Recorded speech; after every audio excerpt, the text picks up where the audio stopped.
다니는 사찰에 계시는 법당과 또 거기에 계신 부처님이 가장 영험스럽다, 저는 그렇게 생각합니다. 그러시죠? 그래서 오늘 처음 여기 이제 늘 법회 때마다 이제 이렇게 스님들이 바뀌고, 조계사는 참 지혜로운 신도분들이 오시는 것이 아닌가라는 생각이 듭니다. 왜 그러냐면은 다른 사찰에서는 잘해야지 초하루 법문, 그렇다면 일요일 날 정도 그 법문을 잘해야지 2-3번 정도, 많이 들으면 4번 정도 있는데, 조계사는 몇 번 들으세요? 한 달에?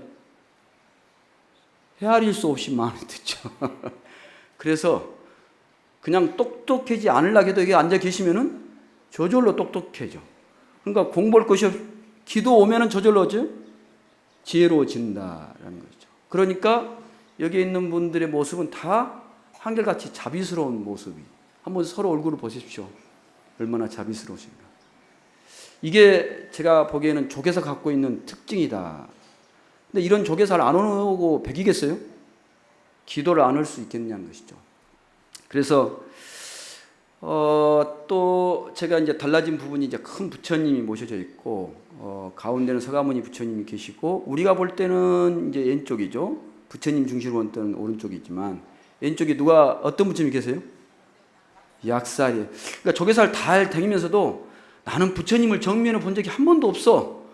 그래가지고 조계사 부처님 어떤 분이 계시냐 물으면 몰라, 이렇게 대답하신 분도 간혹 있습니다.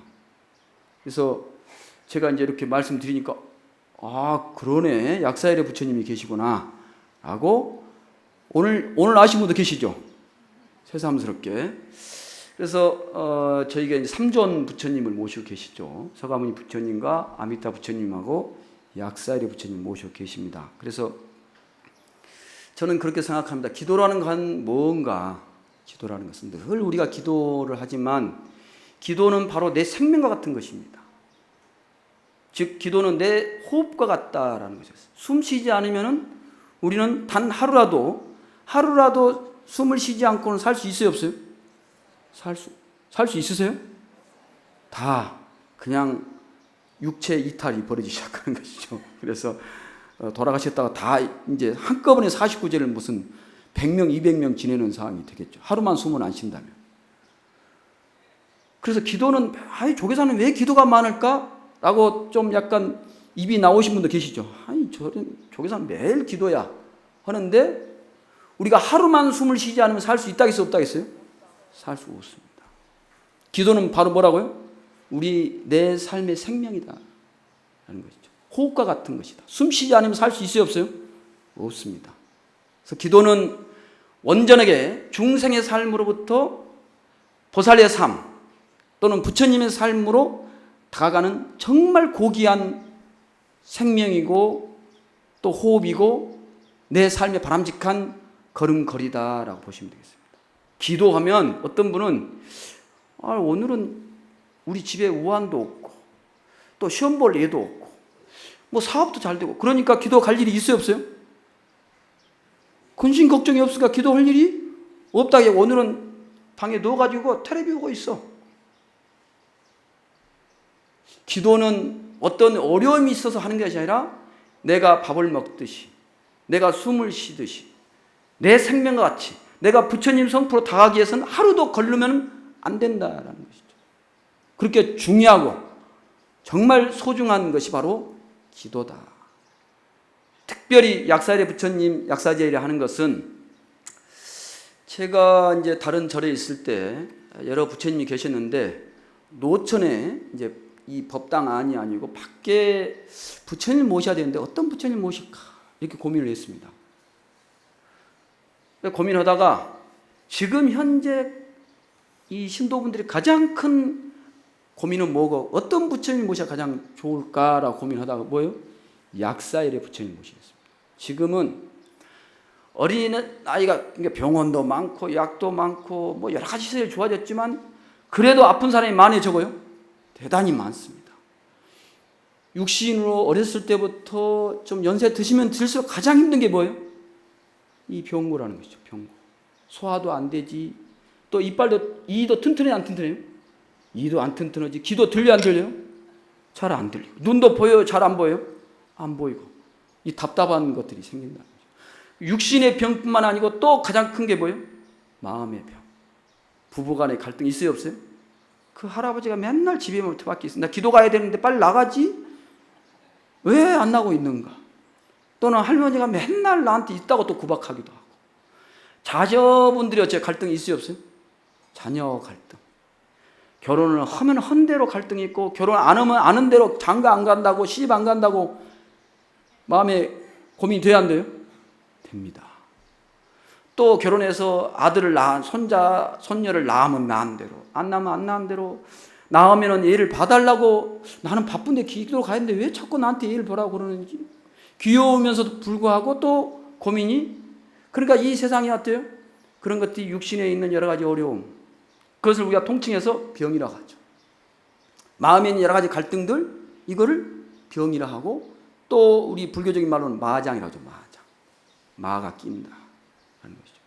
세상에 살면서 마장이 있기를 바라세요? 없기를 바라세요? 대답 안 하신 분은 마장이 있어도 괜찮다는 뜻인 것 같아요. 다시 한번 물어볼게요. 세상 살면서 마장이 있기를 바라요? 없기를 바라요? 그래, 오늘 대답 온 사람들은 마장이 없어. 끝까지 대답 안 한 사람은 오늘 마장이 있을 것 같다는 생각이 아주 불길하게 들어. 이게 불자분들이 뭐 물어보면 대답을 잘해. 뭐 눈치 봐가지고 유리하다 보면 거기다 그때 따라가고, 저쪽 줄 잘못, 하여간 이게 참 응병여약이라고 부처님 이야기했는데 너무 눈치들이 좀 빠르신 것 같아요. 그래서 우리는 마장이 없어야 됩니다. 병고가 없어야 된다. 그러기 위해서 특별히 하는 기도가 바로 약사제일 기도다라는 것입니다. 그래서 우리가 사는 세상은 너무나 지금 참아야 할 일들이 꽉 찼습니다. 지금 오늘 비가 오면 좋겠어요? 안 오면 좋겠어요? 참, 이거 와도 고민이고, 우리 삶이 그러다 비가 적절히 오면 되는데 막 쏟아져. 그럼 어찌요? 가뭄 때문에 막 저기 경상도나 강원도에 비 좀 왔으면 좋겠다 하는데 비가 막 자기 앞에 막 이렇게 부서. 그럼 어찌요? 좋아해요? 지랄이네. 해필은 비가 이렇게 쏟아질까라고 내일 아침엔 어째요? 거기 비 왔으면 좋겠다고 했다가 자기 앞에 쏟아지면은 또 판단이 달라져. 더우면 덥다고 그러지, 추우면 춥다고 그러지. 또 법문을 제가 이렇게 하는데 빨리 끝나지 안 끝내고 있으면 어째요? 배고파 죽겠다고 그러지. 법문도 적당히 알아서 지 스님이나, 응? 우리 들을 만큼 들었어요, 안 들었어요? 들었어. 그러니까 빨리 끝내도 아무 상관이 없다 생각하는. 그러니까 우리가 사는 세상이 참지 않고는 살 수 없는 세상. 그래서 이 세상을 뭐라고 합니까? 사바세계라고 합니다. 사바세계. 참지 않고는, 고통이 늘 우리 함께 하고 있다는 것이죠. 즐거움도 있지만 늘 고통이 함께 수반하고 있다. 그래서 이 세상은 인욕의 세상이다. 참지 않으면 살 수 없다. 그래서 제가 조계사에 지금은 이제 많이 좋아졌는데, 필요면 자기 앞에 처음 오신 분이 잘 몰라가지고 저럴 때 어떻게 해요? 엉덩이를 자기 얼굴이나 눈앞에 푹 대고 저를 어머 기분이 어째요? 좋아요? 이거 오늘은 재수가 아주 없을라게, 뭐 법당에 와서까지도 이런 상황이네? 에? 또 접수를 했는데 내가 가만히 서 있는데 내 앞에 쏙 들어가고 접수를 했어. 그럼 어째요? 아주 온이 붙으려니까 아주 제대로 붙어보네? 라고 아주 마음이 상해 있어. 그럼 우리는 어떻게 해야 되겠냐는 것이죠. 그러니까 처음 오신 분이 잘 몰라서 그렇게 했을 때, 우리 조계사 먼저 오신 선배 입장, 조계사 잘 아는 신도 입장에서는 처음 오신 분들이 불교로서 정착할 때까지는 우리가 그거를 받아줘야 돼요? 막 뭐라 해야 돼요? 받아줘야 돼요. 이게 보살의 마음이고 부처님 마음이고 기도하는 마음의 자세라는 것이죠. 기도하면은 화를 내는 것이 좋겠어요? 기도하면은 참는 게 좋겠어요?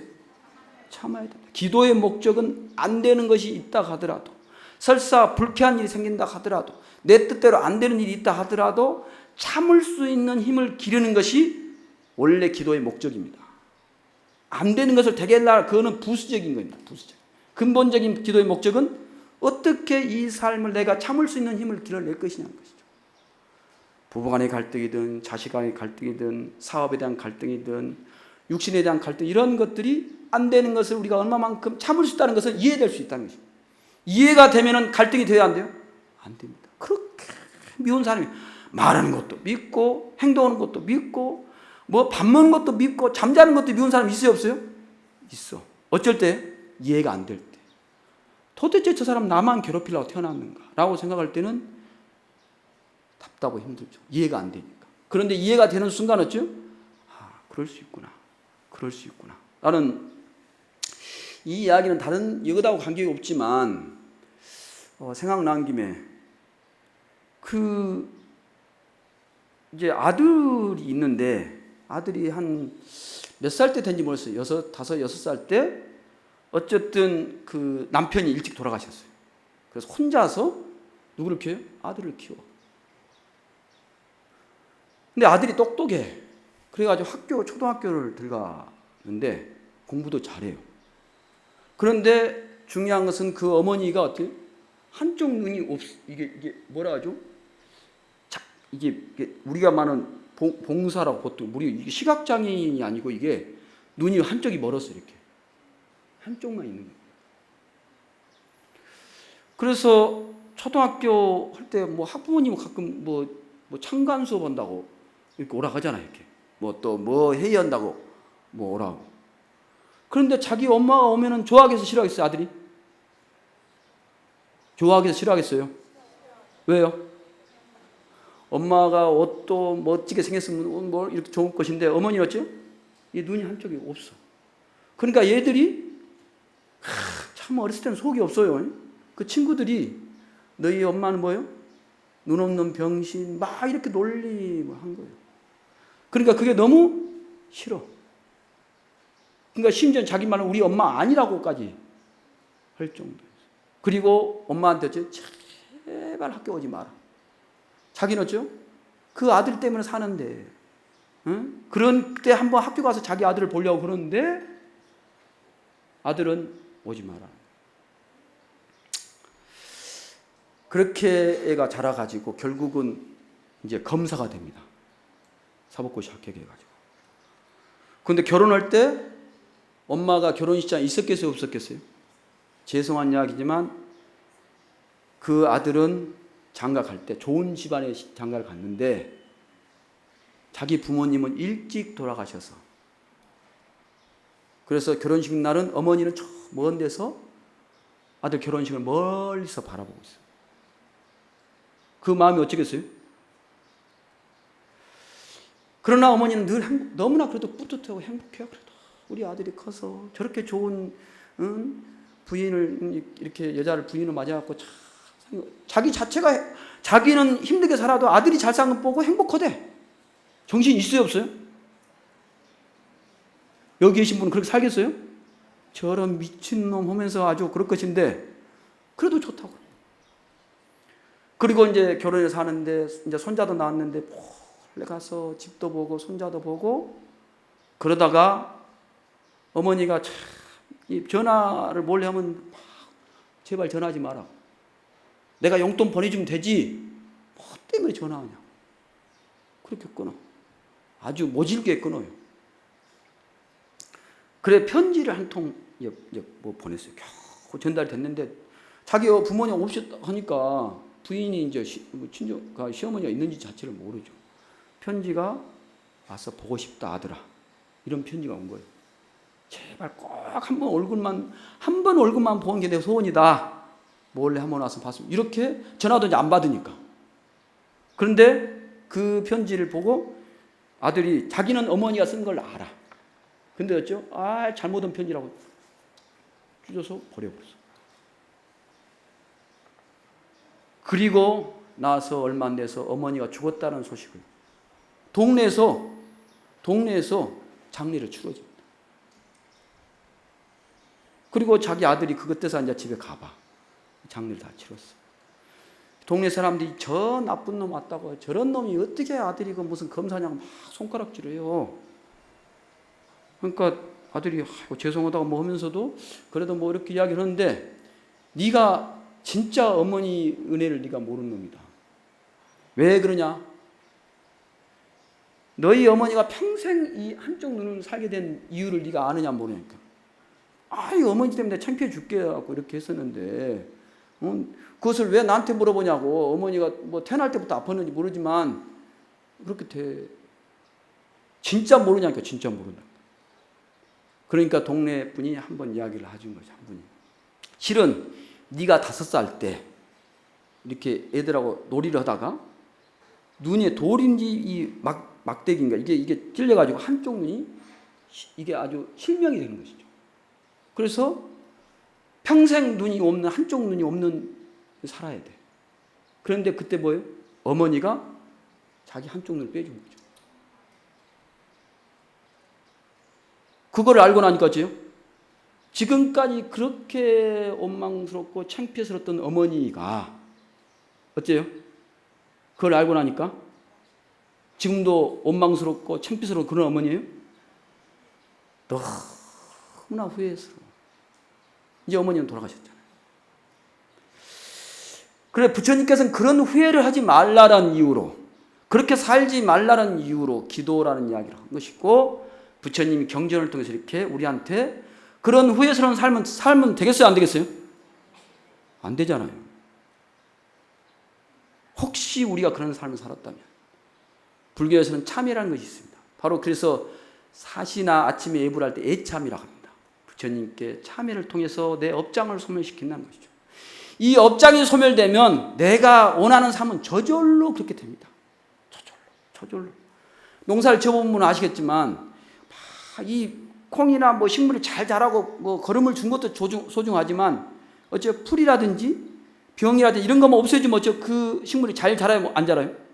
아주 잘 자라죠. 마장을 소멸시키면 내가 자식이니 사업이니 이런 것이 안 될 수가 없어. 안 되는 것은 누구 책임이에요? 꼭 우리는 어째 100일기도 잘했고 110일기도 잘했는데 어째 우리 아들은 안 됐을까라고 할 것이 아니라, 그건 부처님한테 책임 돌리면 안 돼. 내가 그 마장을 완전히 내 업장을 내가 소멸하지 못했기 때문에 그랬다고 하면 돼. 한 번 안 되면 어쩌요? 2번 하시오. 2번 안 되면 3번 하시오. 우리는 그 업장이 소멸 때까지 꾸준히 지속해서 간절한 마음으로 기도를 하셔야 됩니다. 그런 마음으로 기도를 해야만이 내 업장이 소멸이 됩니다. 그리고 내가 원하는 일들이 하나 둘씩 성취가 되어 간다는 것이죠. 아시겠죠? 그래 제가 이 책을 여기 우리절 조계사 불공의례지 보면은 우리가 초하루 때 초3일까지 뭐를 해요? 대참을 합니다. 대참의 129페이지 보면은 거기에 약사일의 부처님이 어떤 분인가를 간단히 설명을 해놨어요. 간단하게. 달이 호공을 비추니 일천강문의 그림자 들이고, 이게 이제 보살의 마음이고 자비심의 마음이고 부처님의 가피라는 것이죠. 그러니까 수많은 사람들의 소원이 다르지만 달은 저 중천에, 해는 저 중천에 몇 개예요? 하나입니다. 하나 떴지만 그러나 여기에 뭐 세숫대야에도 물이 있을 것이고 또 도랑에 흘러가는 뭐 저기 청계천에도 있을 것이고 한강물도 있을, 그 물마다 어째요? 해가 뜨면은 그 해가 비쳐야 안 비쳐요? 다 비칩니다. 시금창에서 더럽다고 해서, 또 하수구라 해서 더럽다고 해서, 똥물이 흘러간다고 해서, 빨래 세탁물이 흘러가 더럽다고 해서 그 해가 안 비치고 그냥 거부하는 것이 아니라 어떠한 것에도 가리지 않고 그 해는 또는 달은 비춘다는 것이죠. 이게 달이 호공을 비추니 일천강물이 들어온다는 것이, 부처님은 어떤 것이든지 우리가 원하는 것을 늘 살피고 애호하고 가피를 내려준다라는 것입니다. 그게 바로 약사일의 또 부처님 원력입니다. 그러니까 우리가 약사일의 부처님이 꼭 12대 원이 있어요. 야광보살로 계실 때 12가지 원을 세워가지고 부처님 되신 분이 약사일의 부처님입니다. 근데 약사일의 부처님이나 우리가 7월 7석 때 무슨 불공 드린다고요? 칠석불공 드린다고요? 아니면 치성불공 드린다고요? 치성불공. 불공 드릴 때는 치성으로, 지극정성. 그러니까 치성광열애라고 합니다. 치성광열애. 그러니까 북극성에 계시는, 그러니까 북두칠성 계신 거기마다 부처님 한 분 한 분 계셔서 7분의 7열의 분이 계시고, 또 북극성에도 부처님 한 분 계시는데 아주 큰 별이죠. 거기에 계신 부처님을 치성광 부처님이라고 합니다. 치성광열애. 그러니까 여기 치성강렬의 부처님 좌우에 누가 계시냐면 일광보살님, 올광보살님 계십니다. 즉 약살의 부처님 좌측에도 일광보살님, 오른쪽에는 올광보살님. 그러니까 약살의 부처님이나 치성강은 바로 어찌 보면은 대일렬, 즉 비로자나 부처님 또는 광명의 부처님이라 해도 과언이 아닙니다. 그래서 약살의 부처님이나 치성강 부처님이나 거의 비슷하시다. 그래서 약살의 부처님 병고뿐만 아니고 뭐 지금 말하는 뭐 재판, 또 공부, 또 뭐죠, 사업, 이런 것도 다 해결하죠. 그것이 나의 병이라고 생각하면 그것도 해결하겠다는 원력을 갖고 계신 분이 약살의 부처님이다. 그래서 부처님이 세간에 출현하시니 지혜로 일만근기 재판에 열의 진실한 지혜는 모든 중생 불쌍히 여기시니, 뭐 이런 것이 있고요. 그 다음에 약살의 경에 보면 그 네 번째 원이 이런 말이 있어요. 큰 소원은, 네 번째 큰 소원, 내가 다음 세상에 보리 증득할 때 만약 중생이 의식과 친구와 영락과 재물, 보배, 향악, 풍악 등이 결핍되었더라도 능히 진실한 마음으로 나의 힘을 부른다면 그 힘으로 말미암아 공공하게 살았던 삶이 모두 풍족하게 되고 마침내 보리를 성취할 것을 원할 것이다. 이렇게 했습니다. 지금 이야기했듯이 의식, 영락, 보배, 재물, 보배, 향악, 이런 것이 설사 부족한, 내가 지금 너무 힘들고 어렵고 뭐가 안 됐을 때 우리는 그러잖아요. 아이고 나는 부처님 꼴리 보시금도 없으니 어떻게 절에 가냐고 부끄러워서, 이런 마음을 갖지 마시라는 뜻입니다. 설사 그런 조건이면 와서 간절하게 약사의 나의 이름을 부른다면 그것이 뭐예요? 다 그런 것이 허물이 아니다는 것입니다. 절에는 돈이 있어야 간다, 이런 이야기가 핑계가 돼야 안 돼요? 안 된다. 돈이 있고 없고 그런 게 중요하지 않다. 중요한 게 뭐예요? 간절히 기도하려는 그 마음만 있으면은 모든 것이 다 해결될 수 있다 하는 것이죠. 뭐 그만, 제가 또 이 말하니까 그럼 다음부터는 기도하고 보시 안 해도 돼. 그거는 자기가 알아서 하시고, 자기 복덕은 자기가 쌓는데, 심지어는 설사 그런 어려운 환경이 있다 하더라도 기도를 포기하라는 거예요. 포기하지 말라는 말이에요. 포기하지 말라는 말입니다.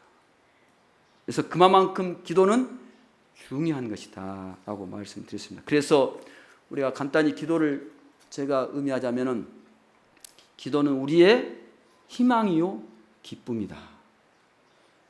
기도할 수 있다는 것이, 내가 힘들고 어려울 때 조계사 법당에 갈 수 있다는 그 자체가 참 큰 재산이고 든든한 백입니다. 정말 어려움이 닥쳤을 때 앞이 캄캄 맑고 어디 갈 데도 없어. 오갈 때도 어디로 가야 할지 몰라. 그런데 조계사 신도면 어째요? 어디 가요? 당연히 자기도 모르게 발걸음이 지하철 1호선 타든지 버스를 타고 여기 타고 오게 된다. 여기만 앉으면 어째요? 다 해결될 것 같아. 병 나면서도 다 낫을 것 같고 사업도 잘 될 것 같다는 마음이 들어야 안 들어요? 들어. 그 얼마나 그 다음에 이해안이 되냐면. 네? 그러니까 기도는 바로 우리의 희망입니다. 조계사가 있다는 것이 우리는 든든한 재산이고 안식처고 희망의 공간이라는 것이죠. 그래서 이 기도할 때 땀 흘리고 저러고 좀 작게 하지, 노전 스님이나 기도 스님 왜 이렇게 오래 가냐고. 오래 하면 오래 할수록 내 업장이 많이 어째요? 충분히 녹아난다는 것이죠. 목욕탕 가서 그 원탕 있죠? 들어가면 어째 뜨거워요, 시원해요? 처음에 딱 들어갈 때는 딱 뜨거워라 하고 뜨거우니까 포떡 나오면 어떻게 돼요? 때가 이거 부풀려 잘 나와요? 안 나와. 어떻게 해야 돼요?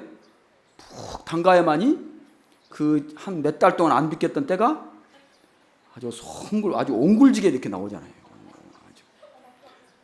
그렇듯이 우리의 업장은, 기도를 많이 한 만큼 우리 업장이 자연스럽게 녹아나서 내가 떨어지지 않아야 해도 저절로 다 떨어진다는 거죠.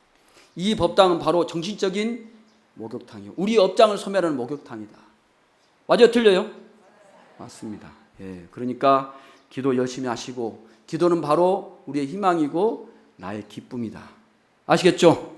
이런 마음가짐으로 계속 기도를 열심히 해주시고, 그 다음에 내일은 기다리던 우리 애들이 이제 대학에 가는 첫 관문이 시작되는 날입니다. 내일이 그래서 111일 기도가 시작되는 날이고, 여기 이제 앉아 계신 스님께서 이제 기도를 이제 111일 동안 내일부터 요이동에서 합니다. 그러니까 많은 분이 동참해 주시고, 또 내일 그거는 이제 오후 2시에 시작하는 것이니까 그렇게 하시고, 또 내일은 무슨 날이에요? 백중이제. 그래서 혹시 부모 은중경, 인경을 아직 못 올리신 분들은 또 올려주시고, 또 우리 이제 생명살림 저 등을 이렇게 저 앞에 아주 예쁘네요. 저기 보니까 한번 보세요. 저기 그 고기에가 연꽃이 이렇게 그려져 있어. 난 저 고기 이름을 뭐라고 할지 모르겠어. 잉어라고 할 수도 없고 연꽃 뭐라고 할지, 하여간 각자 이름을 붙여보십시오. 하여간 거기에 영가님을 천도하는 그 공양도 같이 했으면 좋겠다. 그리고 새롭게 이제 저희 극락전이 있는데 늘 아쉽다, 저기도 뭔가 기도를 했으면 좋겠다, 이런 이야기들이 많은 보살님들이 이야기를 하셨던 것 같아요. 그래서 지금 주심께서 노전심과 상의해서 이제 기도를 지금 새벽마다 보면은 늘 지금 기도를 시작했습니다. 그래서 저기는 하루에 아침, 점심, 저녁 3차례 걸쳐서 축원을 하는데 돌아가신 영가분 축원을 해드립니다. 그래서 아미타 왕생 기도를 한 달 계속해서 이렇게 하니까 원하신 분은 접수해서 기도를 올리시기 바랍니다. 이건 영가분을 위한 한 달 동안 기도라는 것 이렇게 아시고, 제가 일단 올라가면 자격이, 저도 언젠가는 올라가겠죠, 법상에. 근데 지금 자격이 미달이야. 어디 그렇게 올라가냐고 또 보살님들이 끌어낼 것 같아서 겁나서 못 올라갔어. 다음에 언젠가는 올라갈 기회가 있을 것 같아요. 그래서 힘들고 어렵더라도 기도 정말 열심히 소중하다는 것 이렇게 하시고, 기도할 때는 항상 간절한 마음으로, 정말 간절한 마음으로 하시면 그 기도는 반드시 성취된다, 이런 확신을 가지고 기도 열심히 해주시기 부탁 말씀드리겠습니다. 마치겠습니다.